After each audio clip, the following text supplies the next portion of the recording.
తిరుమల ఈ పేరు వింటేనే చాలు మనసు మైమరిచిపోతుంది. ఇక్కడ ఉన్నటువంటి శ్రీవారు వరాలు కురిపిస్తాడని ప్రతీతి. అందుకే నాటి నుంచి నేటి వరకు కూడా ఇక్కడికి వచ్చి తమ కోరికలను స్వామివారికి విన్నవించుకుంటారు. ఈ భక్తుల యొక్క సమూహం ఆ రోజు నుంచి ఈ రోజు కూడా కొనసాగుతుంది. తిరుమలకి రావాలంటే ప్రధానంగా 2 మార్గాలు ఉన్నాయి. ఒకటి నడక మార్గం అయితే, మరొకటి ఘాట్ రోడ్డు ద్వారా ప్రయాణం చేయాలి.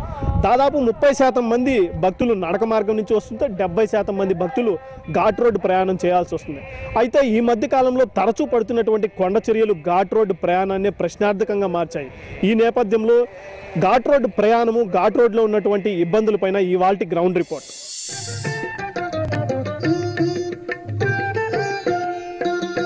ఏడు కొండలవాడు మా తోడు, ఏడు లేని దేవుడే వాడు. ఏడు కొండలవాడు మా తోడు, ఏడు లేని దేవుడే వాడు. తిరుమలకి నిత్యం లక్షల్లో భక్తులు వస్తుంటారు. సాధారణ రోజుల్లో 70,000 మంది, వీకెండ్ అయితే 1,00,000కు పైగా భక్తులు తిరుమల చేరుకుంటారు. అయితే తిరుమలకు వస్తున్న భక్తుల్లో ఎక్కువ భాగం రోడ్డు మార్గం ద్వారానే వస్తుంటారు. ఇలా దాదాపుగా 70% మంది భక్తులు ఘాట్ రోడ్ ద్వారానే తిరుమల చేరుకుంటారు. అయితే ఈ ఘాట్ రోడ్లో తరచూ కొండచర్యలు విరిగి పడుతుండటంతో ఈ రోడ్డు ద్వారా ప్రయాణం చేయాలంటేనే భక్తులు భయపడిపోతున్నారు. ఏడు కొండలవాడు మా తోడు, ఏడు లేని దేవుడే వాడు. ఏడు కొండలవాడు మా తోడు, ఏడు లేని దేవుడే వాడు. 2 రోజుల క్రితం తిరుమలలో కురిసిన భారీ వర్షాలకు 2వ ఘాట్ రోడ్లోని పలుచోట్ల కొండచర్యలు విరిగిపడ్డాయి. దీంతో ఘాట్ రోడ్ ప్రయాణం వాహనదారులకు ఇబ్బందిగా మారింది. ఏ క్షణంలో ఏం జరుగుతుందోనని కొండల్ని గమనిస్తూ ప్రయాణించాల్సిన పరిస్థితి. ముందస్తు జాగ్రత్తలు తీసుకోకపోవడంతో ప్రస్తుతం కురుస్తున్న వర్షాలకు మట్టి పెళ్లలతో పాటు భారీ కొండరాళ్లు రోడ్డుపై పడుతున్నాయి. ఇప్పటిదాకా అదృష్టవశాత్తు పెను ప్రమాదం జరగకపోయినా ఒకవేళ అలాంటిదేదైనా జరిగితే టీటీడీ భారీ మూల్యం చెల్లించుకోవాల్సి వస్తుంది.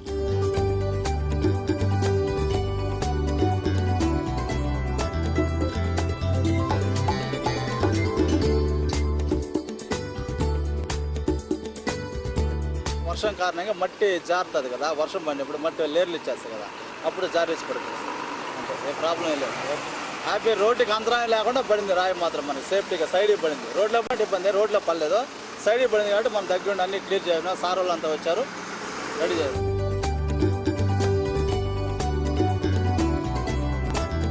ఘాట్ రోడ్ గురించి మనం తెలుసుకోవాలంటే ముందు అసలు తిరుమలకి గతం నుండి ఇప్పటి వరకు కూడా ఎన్ని మార్గాలు ఉన్నాయి అనే విషయాన్ని తెలుసుకోవాలి. ప్రాచీన కాలంలో తిరుమలకి ప్రధానంగా 4 మార్గాలు ఉండేటివి. ఒకటి మామండూరు నుండి అటవీ మార్గం ఒకటైతే, మరోవైపున తలకోన ప్రాంతం నుంచి మరో మార్గం ఉండేది. ఇక నడక మార్గానికి వస్తే అలిపిరి నుంచి ఒక మార్గం, శ్రీవారిమెట్టు నుంచి ఒక మార్గం ఉండేది. మరోవైపున ప్రస్తుతము ఈ ఘాట్ రోడ్లో పడుతున్నటువంటి కొండ చర్యల నేపథ్యంలో అన్నమయ్య మార్గాన్ని పునరుద్ధరించాలని చెప్పి వాదన వస్తుంది. అసలు అన్నమయ్య మార్గాన్ని టీటీడీ ఎందుకు పునరుద్ధరించలేకపోతుంది? 500 ఏళ్ల క్రితం మనుగడలో, విశేష మనుగడలో ఉన్నటువంటి ఈ అన్నమయ్య మార్గం ప్రస్తుతం ఎందుకు టీటీడీ ముందుకు తీసుకురావడంలో వెనకడుగు వేస్తుంది?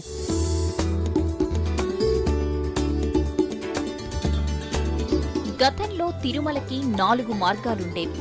మామంటూరు, తలకోన, అలిపిరి, శ్రీవారి మెట్టు మార్గాల నుంచి భక్తులు వెళ్లేవారు. శ్రీవారి ఆలయానికి ఉత్తరం వైపున మామండూరు నుంచి తిరుమలకి ఉన్న మార్గాన్ని అన్నమయ్య మార్గంగా పిలిచేవారు. ఈ దారి గుండా తిరుమల చేరాలంటే దాదాపు 30 కిలోమీటర్లకు పైగా వెళ్లాల్సి వచ్చేది.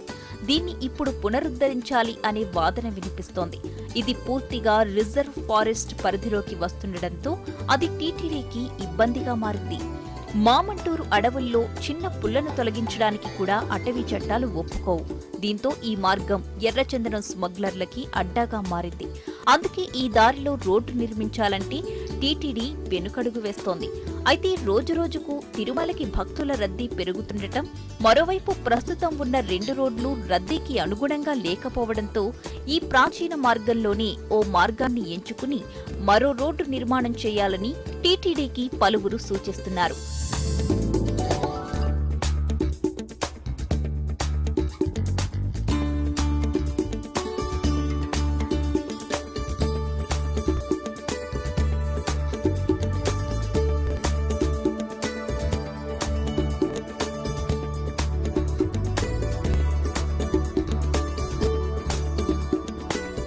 విజయనగర పాలకుల నుంచి బ్రిటిష్ వారికి చేరిన శ్రీవారి ఆలయం ఆ తర్వాతి కాలంలో మహంతులకు చేరింది. ప్రాచీన కాలంలో తిరుమలకి భక్తుల రద్దీ తక్కువగా ఉన్నప్పటికీ కూడా మహంతుల కాలం వచ్చేటప్పటికి తిరుమలకి భక్తుల రద్దీ ఎక్కువగా ప్రారంభమైంది. దీంతో అప్పుడే సరిగ్గా తిరుమలకి రోడ్డు నిర్మించాలనే ఆలోచన కలిగింది. నాడు దేశంలోనే సుప్రసిద్ధ ఇంజనీర్ అయినటువంటి మోక్షగుండం విశ్వేశ్వరయ్యని తిరుమలకి తీసుకొని వచ్చి ఘాట్ రోడ్డు నిర్మించాల్సిందిగా ఆయనకు సూచించారు. దీంతో 56 మలుపులతో కూడినటువంటి మొదటి ఘాట్ రోడ్డుని 1946 ఏప్రిల్ 10వ తారీఖున అందుబాటులోకి తీసుకొని వచ్చారు మోక్షగుండం విశ్వేశ్వరయ్య.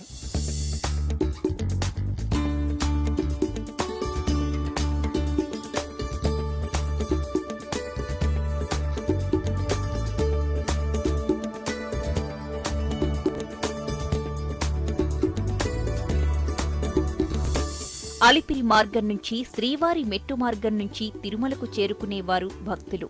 అప్పట్లో ఈ మార్గాలు ప్రాచుర్యంలో ఉండేవి. అయితే నిరంతరం తిరుమలకి భక్తుల రద్దీ పెరుగుతుండటంతో తిరుమలకి రోడ్డు నిర్మించాలనే ఆలోచన వచ్చింది. దీంతో తిరుమలకి రోడ్డు మార్గాల అన్వేషణలో పడ్డారు నాటి ఆలయ పాలకులు. సుప్రసిద్ధ ఇంజనీర్ మోక్షగుండ విశ్వేశ్వరయ్యను సంప్రదించి ఘాట్ రోడ్ సర్వే ప్రారంభించారు. తన ఇంజనీరింగ్ సామర్థ్యంతో ఎటువంటి ప్రమాదం లేకుండా ఈ రోడ్డును నిర్మించారు మోక్షగుండం. ఇలా 1946 ఏప్రిల్ 10వ తేదీ నాటికి అందుబాటులోకి వచ్చింది. మొదటి ఘాట్ రోడ్ 56 మలుపులతో కొండచర్యల సమస్య లేకుండానే నిర్మించగా అప్పుడు ఈ రోడ్ గుండానే రాకపోకలు జరిగేవి.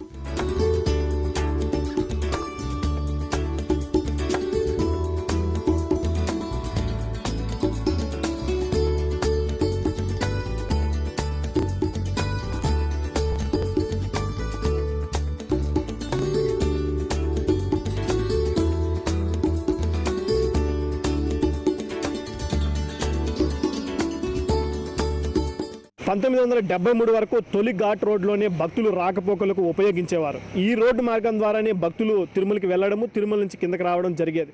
అయితే నిరంతరము తిరుమలకు భక్తుల రద్దీ రోజు రోజుకు పెరుగుతుండడం, మరోవైపున ఉన్న ఘాట్ రోడ్డు సరిపోకపోవడంతో ఎలాగైనా సరే మరో కొత్త ఘాట్ రోడ్డును నిర్మించాలని టీటీడీ అధికారులు భావించారు.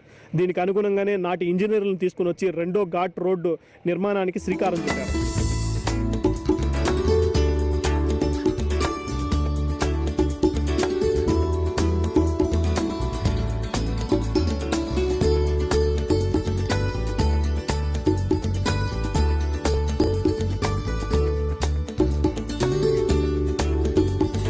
నిత్యం తిరుమలకి పెరుగుతున్న రద్దీకి అనుగుణంగా మరో కొత్త రోడ్ నిర్మించాలని తలచిన టీటీడీ దానికి అనుగుణంగానే 1969లో రెండో ఘాట్ రోడ్ నిర్మాణాన్ని ప్రారంభించింది.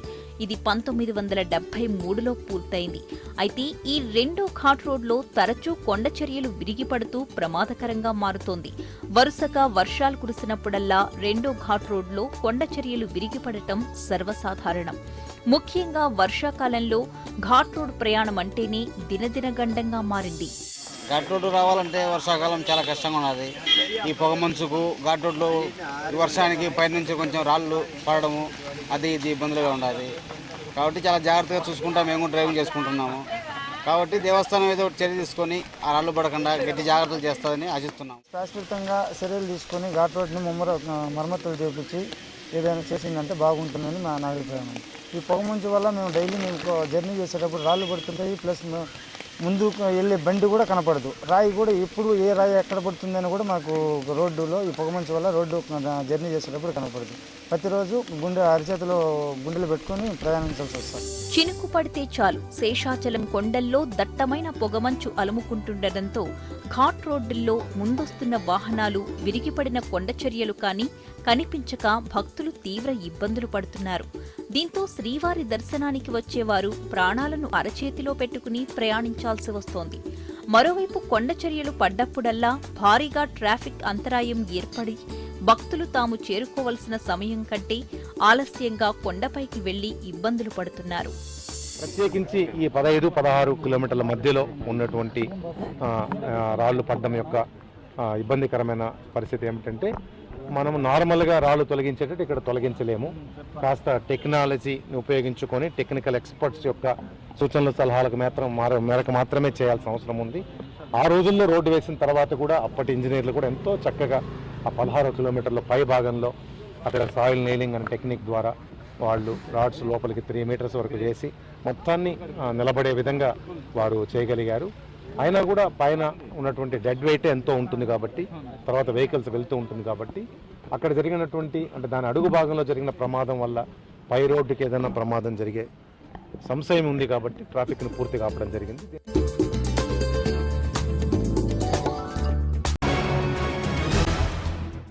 రెండో ఘాట్ రోడ్డే టీటీడీకి సమస్యగా మారింది. కింద అలిపిరి దాటుకున్న తర్వాత 8వ కిలోమీటర్ నుంచి కూడా పూర్తి స్థాయిగా తిరుమల చేరే వరకు కూడా మొత్తం కూడా ఘాట్ రోడ్డు ప్రయాణం ఉండడంతో కొండచర్యల ప్రమాదం ఎక్కువగా కనిపిస్తుంది.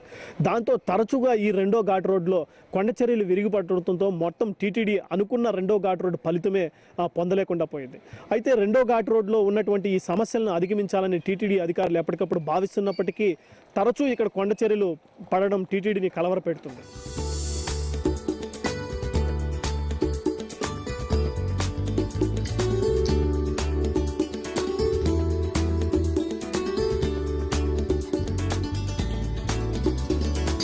రెండవ ఘాట్ రోడ్ నిర్మించిన నాటి నుంచి తరచూ కొండచర్యలు విరిగిపడుతూనే ఉన్నాయి. అలిపిరి నుంచి 8వ కిలోమీటర్ వరకు ఎటువంటి ఇబ్బంది లేనప్పటికీ ఇక్కడి నుంచి తిరుమల వరకు కొండచర్యలు విరిగిపడే అవకాశం ఎక్కువగా ఉంది. ఇక చివరి 4 కిలోమీటర్ల ఘాట్ రోడ్ అత్యంత క్లిష్టతరంగా ఉంది. గతంలో భాష్యకారుల సన్నిధి వద్ద కొండచర్యలు విరిగిపడ్డాయి. అయితే ఇక్కడ పూర్తిగా కొండను చెట్లను తొలగించి కాంక్రీట్తో నింపేశారు. దీంతో అప్పటి నుంచి ఇక్కడ కొండచర్యలు పడ్డం మానేశాయి.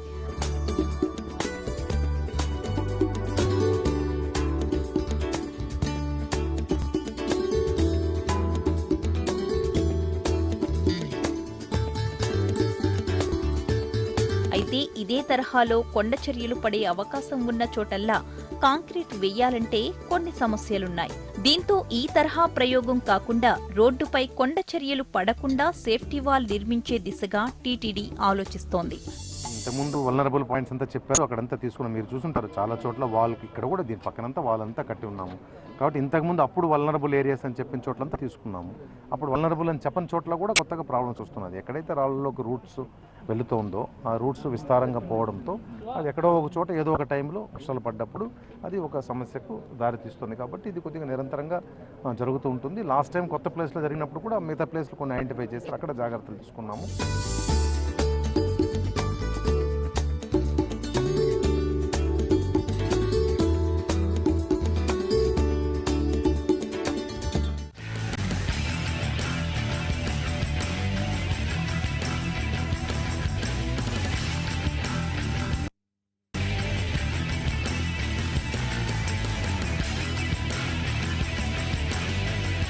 టీటీడీకి కొండచర్యల సమస్య కొత్తదేం కాదు. గతంలో కూడా ఒక 20 సంవత్సరాల నుంచి కూడా ఇక్కడ పడినటువంటి సందర్భము చాలా మార్లు కనిపిస్తుంది.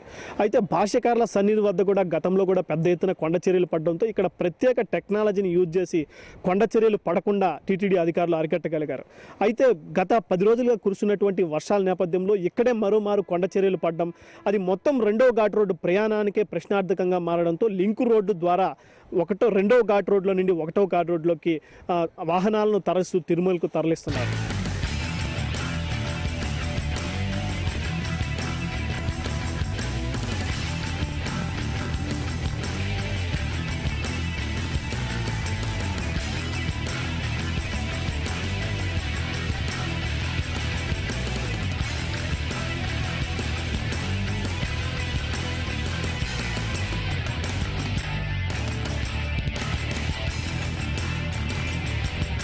ఏడేళ్లకు ముందు భాష్యకారుల సన్నిధి సమీపంలోని మలుపు వద్ద భారీగా కొండచర్యలు విరిగిపడ్డాయి. అప్పట్లో ప్రత్యేకంగా ఇంజనీరింగ్ నిపుణులను రప్పించి వాటిని తొలగించారు. ఈ సమయంలో ఇక్కడ భారీ ఇనుపరాడ్లను కొండలోకి దించి ప్రత్యేక ఇనుప కంచెను నిర్మించారు. దీంతో పాటు రెండవ ఘాట్ రోడ్లోని చివరి మలుపు వద్ద భారీగా కొండచర్యలు విరిగిపడటంతో అక్కడ కూడా ప్రత్యేక ఇనుప కంచె నిర్మించారు. దీంతో ఈ 2 ప్రాంతాల్లో ప్రస్తుతం కొండచర్యలు విరిగిపడుతున్నప్పటికీ ఇనుప కంచెలోనే పడుతుండటంతో ప్రమాదాలు తప్పుతున్నాయి.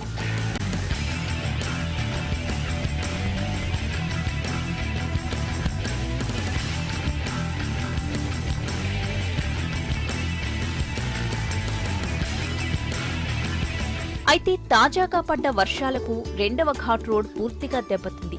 ఈ రోడ్లో కొన్ని చోట్ల పడిన కొండ చర్యలను టీటీడీ అధికారులు అప్పటికప్పుడే తొలగించగలిగారు. అయితే భాష్యకారుల సన్నిధి వద్ద పడిన కొండ చర్యలు టీటీడీకి ఇబ్బందికరంగా మారాయి. ఈ కొండ చర్యలు తొలగిస్తే ఇంకా ఎక్కువ ప్రమాదం ఉండే అవకాశం ఉండటంతో ఇంజనీరింగ్ నిపుణులను తిరుమల తీసుకొచ్చారు టీటీడీ అధికారులు. రెండో ఘాట్ రోడ్ను పరిశీలించిన నిపుణులు తీసుకోవాల్సిన చర్యలను కూడా టీటీడీకి సూచించారు.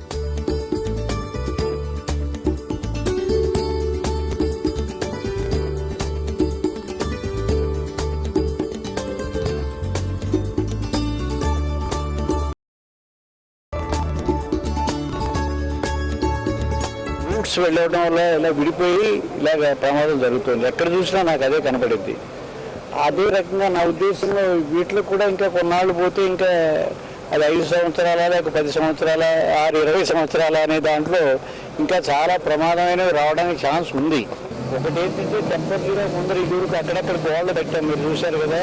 అదే రకంగా ఇటువంటి ప్రమాదమైనటువంటి ప్లేసుల్లో మన స్టోన్ వాల్స్ కట్టి చేయడం అనేది ఒకటి.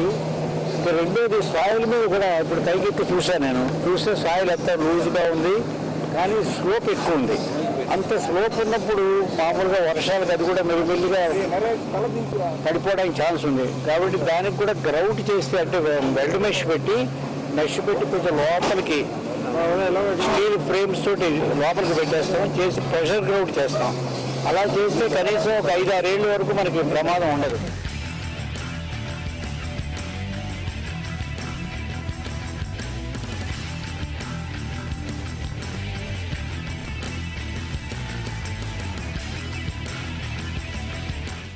రెండో ఘాట్ రోడ్లో కొండ చర్యలు విరిగి పడుతుండడం టీటీడీకి తలనొప్పిగా మారింది. ఎన్ని చర్యలు తీసుకుంటున్నప్పటికీ కూడా ఇక్కడ పదే కొండ చర్యలు విరిగి పడుతుండడంతో ఈ ఘాట్ రోడ్డుకి ప్రత్యామ్నాయ మార్గాలపైన టీటీడీ అధికారులు అన్వేషించడం ప్రారంభించారు. దీనిలో భాగంగానే ఇప్పుడు చూస్తున్నటువంటి ఈ ప్రాంతం నుంచి అంటే తిరుమల వరకు 4 లైన్లుగా రోడ్డు విస్తరించాలనే ప్రతిపాదన సిద్ధం చేసి టీటీడీ చైర్మన్ ముందు ఉంచారు ఇంజనీరింగ్ అధికారులు. దీనికి చైర్మన్ కూడా సానుకూలంగా స్పందించారు.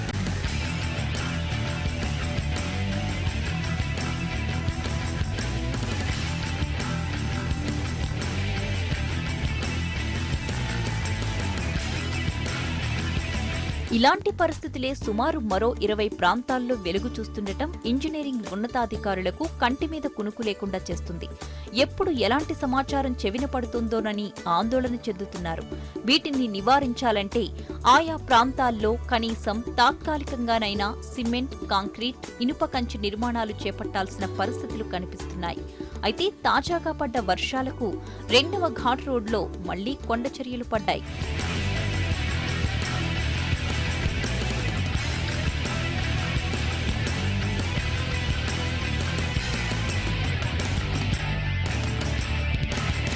తరచూ కొండ చర్యలు పడుతుండటం, వీటిని తొలగించడం కష్టమవుతుండటంతో ప్రత్యామ్నాయాలపై దృష్టి పెట్టింది టీటీడీ. ప్రస్తుతం ఉన్న లింక్ రోడ్డుకు ఆనుకుని మోకాలు పర్వతం మీదుగా తిరుమల జీఎన్సీ వరకు 4 లైన్లుగా రోడ్డును అభివృద్ధి చేయాలని భావిస్తోంది. గత కొన్ని రోజులుగా ఈ విషయమై ప్రణాళికలు రచిస్తున్న ఇంజనీరింగ్ అధికారులు తాజా వర్షాల నేపథ్యంలో మరోసారి ఈ ప్రతిపాదనలను చైర్మన్ చదలవాడ ముందు ఉంచారు. టీటీడీ ఇంజనీర్ల ప్రతిపాదనలపై సానుకూలంగా స్పందించిన చైర్మన్ చదలవాడ మరోవైపు పెరుగుతున్న భక్తుల రద్దీ దృష్ట్యా 3వ ఘాట్ రోడ్ను నిర్మించాలని ఆలోచన చేస్తుంది టీటీడీ. అయితే ఈ 3వ ఘాట్ రోడ్ నిర్మాణానికి 2 మార్గాలు పరిశీలనలో ఉన్నాయి. అవి ఒకటి మామండూరు మార్గం కాగా మరొకటి రెండవ ఘాట్ రోడ్డుకు ఆనుకుని భూమార్గం గుండా రోడ్డు నిర్మించి శ్రీవారి మెట్టు దగ్గర నుంచి రెండో ఘాట్లో విలీనం అయ్యే ప్రణాళికలను రచిస్తోంది. టీటీడీ అధికారులు ఎన్ని చర్యలు చేపట్టినప్పటికీ రెండో ఘాట్ రోడ్లో తరచూ కొండ చర్యలు విరిగి పడుతున్నాయి. అయితే కొండ చర్యలు విరిగినప్పుడు మాత్రం తెగ హడావిడి చేసే టీటీడీ దేశంలోని ఐఐటీ ప్రొఫెసర్లతో పాటుగా ఇంజనీరింగ్ నిపుణులు కూడా తీసుకుని వచ్చి ప్రత్యేకంగా ఇక్కడ నివేదికలను తీసుకుని తర్వాత బుట్ట దాఖలు చేస్తుందని చెప్పి భక్తులు టీటీడీ పైన మండిపడుతున్నారు. ఇప్పటి వరకు కూడా టీటీడీ అధికారులు తీసుకున్నటువంటి చర్యలన్నీ కూడా తాత్కాలికమే తప్ప శాశ్వతం కాదని వారు సూచిస్తున్నారు. ఇప్పటికన్నా సరే టీటీడీ అధికారులు మేల్కొని రెండో ఘాట్ రోడ్లో శాశ్వతమైన చర్యలు తీసుకుని రెండో ఘాట్ రోడ్ ప్రయాణం సుఖవంతం చేయాలని చెప్పి భక్తులు కోరుకుంటున్నారు. ఇది ఇవాల్టి గ్రౌండ్ రిపోర్ట్. కెమెరా పర్సన్ శ్రీనాథ్తో కిరణ్, HM టీవీ, తిరుమల.